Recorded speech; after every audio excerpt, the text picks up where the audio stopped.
ಚಿತ್ರದುರ್ಗದ ರೇಣುಕಾ ಸ್ವಾಮಿ ಕೊಲೆ ಪ್ರಕರಣ ಕಸ್ಟಡಿಯಲ್ಲಿದ್ದ ಆರೋಪಿ ಪವಿತ್ರ ಗೌಡ ಅಸ್ವಸ್ಥ. ಚಿಕಿತ್ಸೆ ಕೊಡಿಸಿ ಪವಿತ್ರ ಕರೆದೊಯ್ದ ಪೊಲೀಸರು.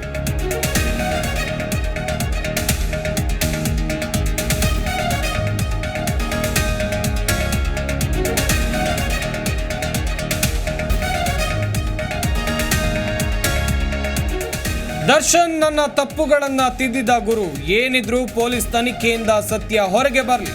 ರೇಣುಕಾಗೆ ಶಾಂತಿ ಸಿಗಲೆಂದು ರಚಿತಾ ರಾಮ್ ಪೋಸ್ಟ್.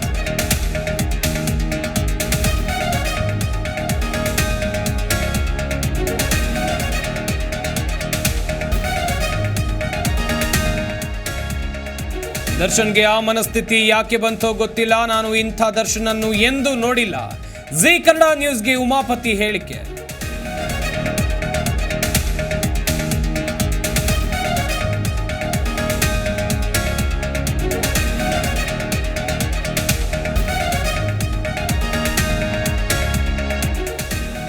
ಫ್ಯಾಕ್ಟರಿಯಲ್ಲಿ ಕೆಲಸ ಮಾಡುವಾಗ ಇಬ್ಬರ ಮಧ್ಯೆ ಲವ್, ಅಪ್ರಾಪ್ತನೊಂದಿಗೆ ವಿವಾಹಿತ ಮಹಿಳೆ ಎಸ್ಕೆ.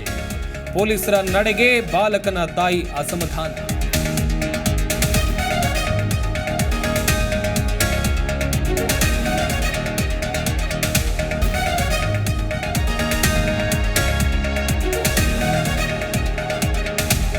ಐಸ್ ಕ್ರೀಮ್ ಕೊಡಿಸ್ತೀನಿ ಅಂತ ಬಾಲಕನ ಕಿಡ್ನಾಪ್. 10 ಲಕ್ಷಕ್ಕೆ ಬೇಡಿಕೆ ಇಟ್ಟಿದ್ದ ಐನಾತಿ ಲಾಕ್. ಎಲೆಕ್ಟ್ರಾನಿಕ್ ಸಿಟಿ ಪೊಲೀಸರ ಕಾರ್ಯಕ್ಕೆ ಮೆಚ್ಚುಗೆ.